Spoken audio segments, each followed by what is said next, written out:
en España, además de la apertura de la renta variable europea. Con nosotros José María Oquín, catedrático de Economía de la Universidad Pablo de Olavide. José María, buenos días. ¿Qué tal? Buenos días, ¿cómo estáis? Y también Rafael Pampillón, catedrático de Economía de la Universidad CEU San Pablo. Rafael, buenos días. Hola, buenos días. ¿Cómo veis la fotografía, sobre todo a nivel nacional, después de la convocatoria de elecciones ayer, en el aspecto de la inflación? ¿Qué se puede esperar del dato de hoy?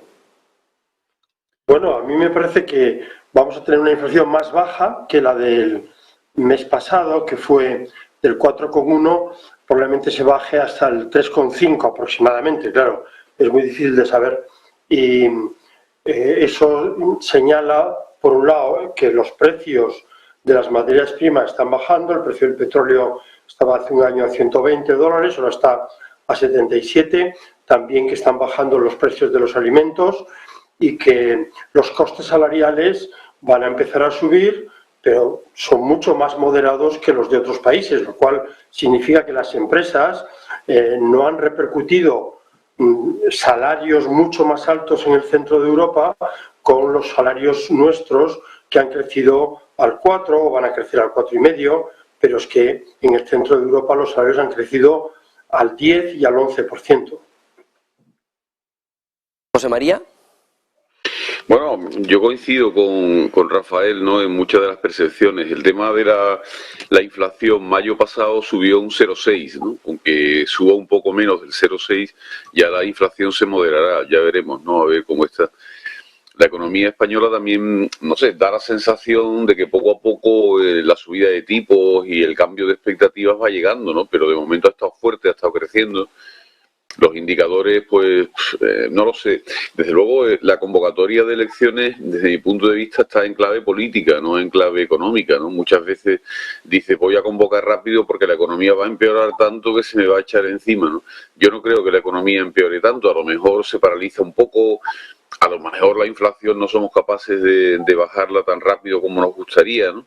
Y eso genera, pues, una cierta crítica, pero me parece que más ha ido por una cuestión política de oportunidad, de pensar que ahí sí que van a empeorar las expectativas de voto y que es preferible hacerla cuanto antes, ¿no? En las repercusiones, pues supongo que muchos proyectos empresariales que dependían de decisiones públicas se paralizarán, ¿no? A lo mejor en algo eléctrico, algunos proyectos de renovables, algunos proyectos de la Next Generation que necesiten una tramitación y se paralice un poco, pero no creo que tenga más consecuencias. Y en cuanto a la marcha económica, es verdad que Alemania ha entrado ya en el segundo trimestre negativo, un tercero sería un dato muy malo, ¿no? Y por contra paralizaría, ¿no?, la política monetaria tan restrictiva del Banco Central Europeo. Yo no creo que siga subiendo tipos si Alemania sigue descendiendo, ¿no?, el PIB. Tendría la impresión de que ya no debe de hacer más, pero los tipos, la inflación sigue ahí, ¿no? Es persistente, se nos ha colado en todos los productos, lo que llamamos ya la subyacente. Los márgenes empresariales están subiendo, como ha dicho Rafael, los salarios también, de distintas formas en distintos países, y no creo que entremos en la espiral inflacionista, ¿no?, pero da la sensación de que puede ser más persistente de lo que inicialmente pensábamos. De cara, Rafael, a esas elecciones, ¿qué es lo que queda pendiente? Porque está la ley de vivienda, hay bastante cuestión económica que no va a poder salir en esta legislatura y queda ya para la siguiente. ¿Qué significa, sobre todo para los negocios? Bueno, a mí me parece que probablemente sea positivo, aunque las bolsas han empezado a caer, pero es positivo porque tanto si vuelve a ganar el Partido Socialista como si gana el Partido Popular, yo creo que los que gobiernan se han dado cuenta de que hay que ser más amable con las empresas, que lo que ha pasado con Ferrovial, que el haberse metido en berenjenales con empresas como Mercadona, el Santander, como Inditex, no son cosas buenas para la economía. Entonces, a mí me parece que el marco en el que vamos a estar después de las elecciones, espero que sea un marco en el que las empresas, la oferta productiva, sea más grande, más amplia, que se beneficie más a las empresas, que esas subidas de las cotizaciones sociales que hemos visto hace muy poco, que perjudican los costes laborales no salariales, pues hacen que se incrementen los precios y se pierda competitividad. Yo creo que en el futuro vamos a ver una situación mucho más de políticas de oferta y menos políticas de demanda, como el bono joven, como el subir los salarios mínimos, como se han subido el 50% en los últimos 4 años, o todo lo que son las prestaciones por desempleo y que generan esa esquizofrenia en el mercado laboral, porque en el mercado laboral las empresas están diciendo, 7 de cada 10 empresas dicen que no encuentran gente, y tenemos 3.100.000 parados que dicen que quieren trabajar pero no encuentran trabajo. Hay que reformar el mercado de trabajo, hay que cambiar la formación profesional, hay que ver cómo situarnos más cerca de la frontera del conocimiento, y hay que reducir todas las políticas de demanda electoralistas que llevan a situaciones de más inflación y que además no cuidan el tejido empresarial. Ahí está, yo creo, que el foco donde tenemos que centrarnos para crecer y generar empleo duradero a largo plazo. Poner el foco en las empresas, en la oferta productiva, en el tejido económico que genera bienes y servicios. José María, que nos quedan ya apenas 50 segundos para conocer el dato de la inflación en España. Bueno, el tema empresarial sin duda es fundamental, ¿no? Y seguramente es el tema que peor han llevado el gobierno que actualmente está ya en funciones, ¿no? Lo que ocurre es que si ganara una coalición del PP o el PP con Vox, pues seguramente serían un poco más amables, ¿no?, con el ámbito empresarial, pero si vuelve a ganar el PSOE con los partidos de izquierda radical porque les dé una mayoría suficiente, más partidos Bildu, etcétera, pues yo no creo que cambie mucho el escenario, ¿no? Esa es la impresión que tengo. Ojalá me equivoque, pero a ver un poco lo que queda, ¿va? Yo creo que estas elecciones van a ser claves para la economía, ¿no?, porque puede marcar un escenario económico en el que el tejido productivo se desarrolle más y se le favorezca y tome más protagonismo, o podemos seguir con los años que hemos tenido, ¿no?, que han sido años en que un poco han sido los culpables de todo, ¿no?, y se les ha puesto impuestos especiales a determinados sectores, se les ha visto como unos agentes sociales que eran contrarios al José María, Rafael, ya tenemos el dato de inflación en España y ojo porque es un dato fuertemente positivo. La inflación en España, yendo por capítulos, en términos mensuales, ahora ya sí disminuye. Por primera vez en meses, la inflación en términos mensuales, que se esperaba que estuviera plana en el 0%, cae un menos 0,1%. Es decir, términos mensuales, la inflación ahora ya disminuye. No es que crezca menos, sino que cae poco, pero cae, menos 0,1%. Es un cambio de tendencia muy importante. Y el dato avanzado es muy bueno. Muy bueno. Del 4,1 se esperaba que cayera al 3,6 y sin embargo ha caído hasta el 3,2%, una caída de 9 décimas en términos interanuales, del 4,1 al 3,2%. Pero si cogemos además la inflación en términos armonizados, la caída mensual es del 0,2%, una décima más que la caída normal del CPI en términos armonizados, y la caída de la inflación armonizada es hasta el 2,9%. Es mayor incluso que la caída de la inflación y habría roto en la inflación armonizada ya el 3%, estaría en el rango entre el 2 y el 3% y estaría caminando hacia el objetivo del Banco Central Europeo, porque del 3,8 esa inflación armonizada se habría disminuido hasta el 2,9% su crecimiento. El crecimiento todavía interanual, pero del 2,9%. Caída del 0,1 en términos mensuales, en términos mensuales armonizados del 0,2, 3,2 la inflación, la normal, el CPI, el IPC, la armonizada al 2,9%. Una primera reacción, Rafael, José María, Rafael. No, yo quería saber la subyacente, ¿cómo ha quedado? Sí, en el 6,1, Rafael, 6,1. 6,1 la subyacente, 3,2 el IPC. Yo creo que ha subido entonces, ¿no? Estaba en el 6,6. Y ha bajado al 6,1. Ha bajado al 6,1, el IPC estaba en el 4,1, ha bajado al 3,2. Pues son buenas noticias, porque Sí. si los Al salarios van a 6,1. subir... Del 6,6, Sí. como dice Oquín, al 6,1, Al del 4,1 al 3,2. Pues 3,2. son buenas noticias porque esto genera una mayor capacidad de compra por parte de los trabajadores, que van a ver subir sus salarios este año pues un 4,5, y con unos precios que crecen menos que los salarios, pues lógicamente eso va a permitir un aumento en el consumo, una situación en que el consumo estaba muy tocado, muy dañado por las subidas de precios. O sea que los precios nos hacen ser, primero, más para los más consumidores, para los más pobres, para los que tienen menos renta, que gastan toda su renta en consumo, van a ver mejorar su situación si sus salarios suben al 4,5. Y eso mejora la competitividad de la economía española, porque la inflación media de la zona del euro debe estar por el 6 y nosotros estamos por la mitad, y eso hace que nuestros productos se vendan mejor en el exterior.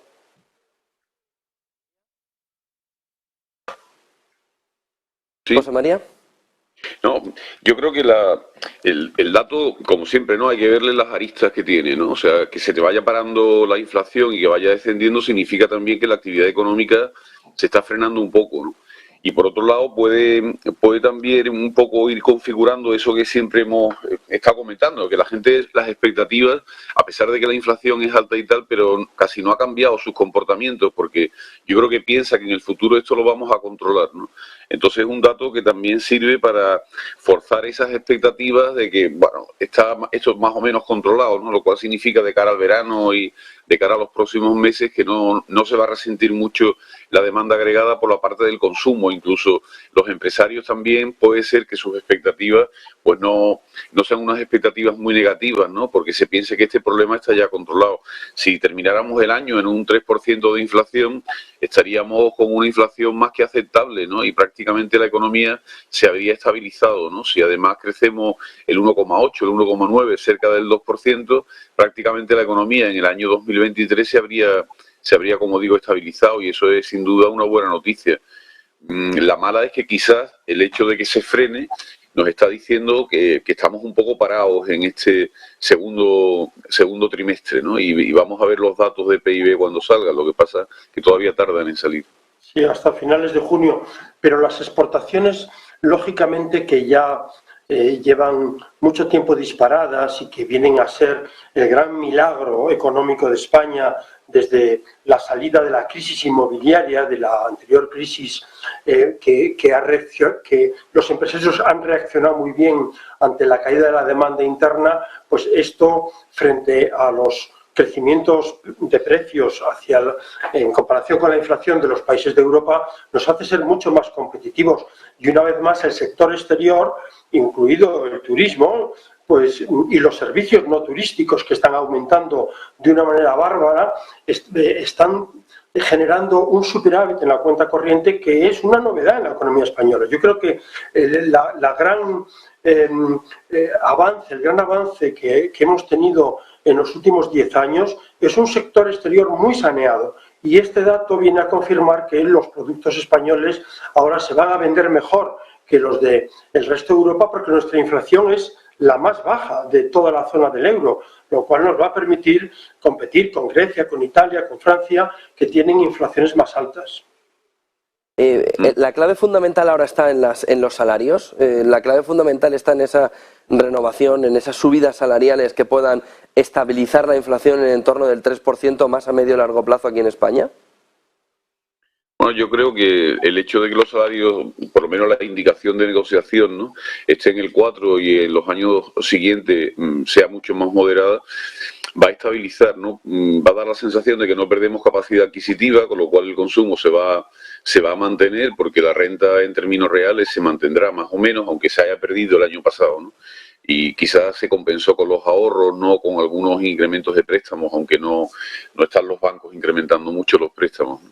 Pero por ahí el tema salarial no es una amenaza ahora mismo. Yo no creo que vayamos a subidas muy altas. En el ámbito europeo, pues ya veremos, ¿no? Pues el ámbito europeo estoy viendo la subyacente y la inflación sigue alta. Eso, como dice Rafael, estamos ganando capacidad competitiva, porque hasta 2008 prácticamente, también como lo ha comentado, España tenía siempre déficit en la cuenta corriente, ¿no? España era una economía que no era competitiva, tenía unos precios más altos que el resto de los países con los que competimos, tenía también unos costes laborales más elevados y la productividad, por contra, era mucho más baja, ¿no? Entonces, hasta ahí nos salvábamos devaluando la moneda, ¿no? Cuando ya no pudimos devaluar, lo que hemos hecho es pasarnos 11 años devaluándonos a nosotros mismos, con unos precios muy bajos, con salarios que no subían, índices de inflación en algunos años negativos, y eso un poco se ha roto ahora con la inflación después de la guerra de Ucrania, ¿no? Entonces ahora estamos buscando un nuevo equilibrio, pero creo que lo estamos buscando en unas situaciones más bajas de esos países europeos con los que competimos, que son Francia, Alemania, Italia, Portugal y fuera el Reino Unido, que es nuestro área comercial, ¿no? Entonces, bueno, yo creo que las expectativas no son malas, ¿no? El sector exterior se ha convertido en un sector que tiene saldo positivo, lo cual nos evita un enorme problema de tener que pagar endeudamiento para compensarlo, y por otro lado no parecen datos que el consumo, que es el 60% prácticamente la demanda agregada, se vaya a resentir, ¿no? En la medida en que la capacidad adquisitiva parece que se mantiene, ¿no? Yo creo que los datos que van saliendo, para mí las expectativas son muy importantes en el tema de la inflación, ¿no? Porque te hace subir precios por parte de los empresarios, te hace exigir subidas salariales por parte de los sindicatos, y si esas expectativas se van frenando, este año será un año tranquilo y sobre todo el año siguiente no entraremos con una expectativa inflacionista, ¿no? Sino de una economía más estabilizada. Bueno, vamos a ver qué pasa con las elecciones, a ver quién nos gobierna y cuáles son los mensajes que se transmiten, ¿no? Pero también en el ámbito europeo tampoco podemos hacer mucho. Nos ponen el techo de gasto, tenemos que limitar nuestros presupuestos,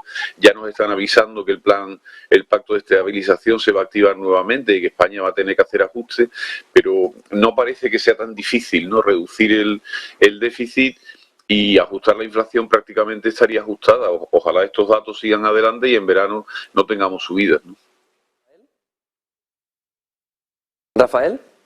Sí, bueno, a mí me parece que mirando hacia el futuro, como hace José María, nos queda pendiente esa gran incógnita que es cómo resolver esos 3.100.000 desempleados, es decir, cómo incentivar a los que buscan trabajo a que se pongan a trabajar. ¿Qué barreras tienen los trabajadores para encontrar un empleo y que no tengamos la tasa de paro más alta de la Unión Europea? La buena noticia, como ha dicho José María, es que vamos a crecer este año al 2% y eso puede generar empleo. Pero hay que quitar todas esas barreras que se generan, como son las rentas básicas universales, las ayudas para la gente joven. La gente joven tiene que buscar trabajo, fundamentalmente, no beneficiarse de todas esas subvenciones que les están llegando. Hay que incentivar el empleo y esa es la gran lacra de la economía española y que, desgraciadamente, teniendo 3.100.000 desempleados en España, tenemos que traer gente de fuera para que trabajen en sectores que los españoles no queremos trabajar. Pero la gente en otros países de nuestro entorno no tiene esas tasas de desempleo tan altas. O sea que el nuevo gobierno tiene que meter mano a esa adecuación de la mano de obra a lo que demandan las empresas, ese paro estructural que tiene la economía española. Yo creo que ese es el gran reto que tiene la sociedad española en su conjunto. Yo creo que Rafael hace... Sí, solo una pregunta más a los dos. Sí. Banco Central Europeo, ¿esto cambia el paso? Que países del sur, España en concreto, empiece ya un movimiento en el que las subidas de tipos, si la inflación está contenida, pero no el crecimiento parece que esté siendo fuerte, ¿tiene sentido más subidas de tipos en un entorno español, donde la inflación ya está contenida, salvo esa subyacente? ¿Debería cambiar algo? ¿Va a tener que hacer más presión de COS en el Banco Central Europeo, Luis de Guindos, para intentar que no haya solo una posición del norte de Europa? Yo creo que lo que le pase a España, a Frankfurt le importa bastante poco, ¿no? Entonces va a ser Alemania y Francia, la inflación que ellos tengan, los que van a marcar la pauta del Banco Central Europeo. O sea, el Banco Central Europeo, porque España esté controlada, si piensa que tiene que seguir parando la inflación, porque la subyacente, perdón, el IPC armonizado, el que mide todos los precios en Europa, ha subido del 6,9 al 7. O sea, incluso nosotros hemos subido del 3,1 al 3,8 en términos armonizados. O sea, que por ahí cuando la cesta de la compra la ponemos como los europeos, no nos salen las cifras tan buenas, ¿no?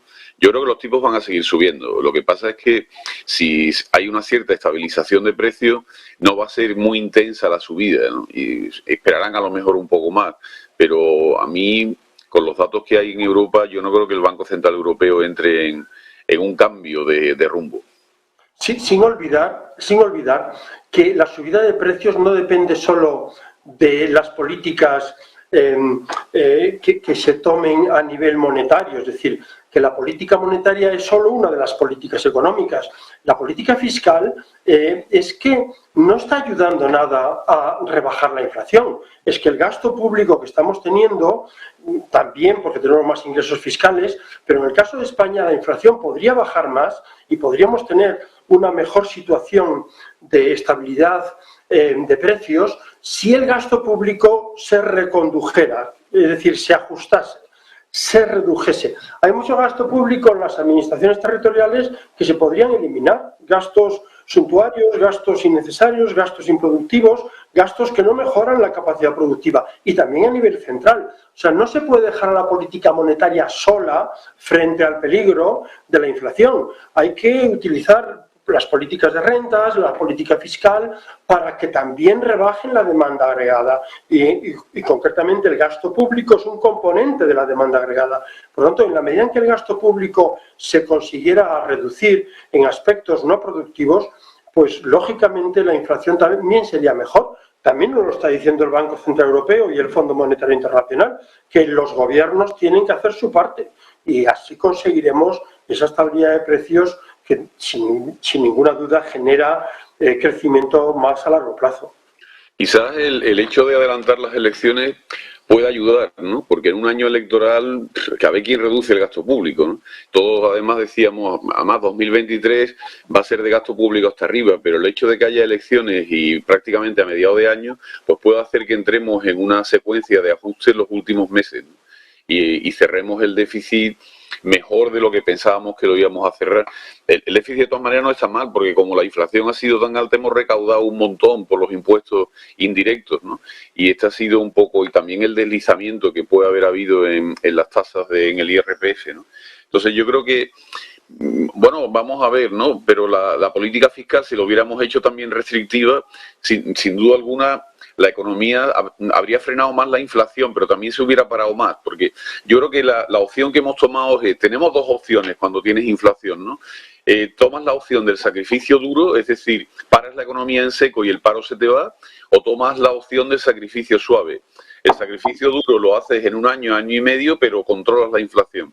El sacrificio suave tardas más, tardas 2, 3 años, incluso más. También teniendo en cuenta que esta no ha sido una inflación por monetizar el déficit, porque la demanda se nos haya ido fabricando dinero, con una inflación de costes, ¿no? Derivada de una guerra, de una subida de la energía que se nos ha metido en toda la economía, pero ayudada, eso sí, por la política fiscal que ha seguido siendo expansiva y porque el consumo y la inversión, sobre todo el consumo, se ha mantenido. No ha notado mucho el efecto de la inflación, nos hemos quejado mucho, pero nuestros hábitos de consumo al final no han cambiado, ¿no? Entonces, bueno, puede ayudar, ¿no? El hacer estas elecciones antes y dejar unos meses para un ajuste fiscal a final de año.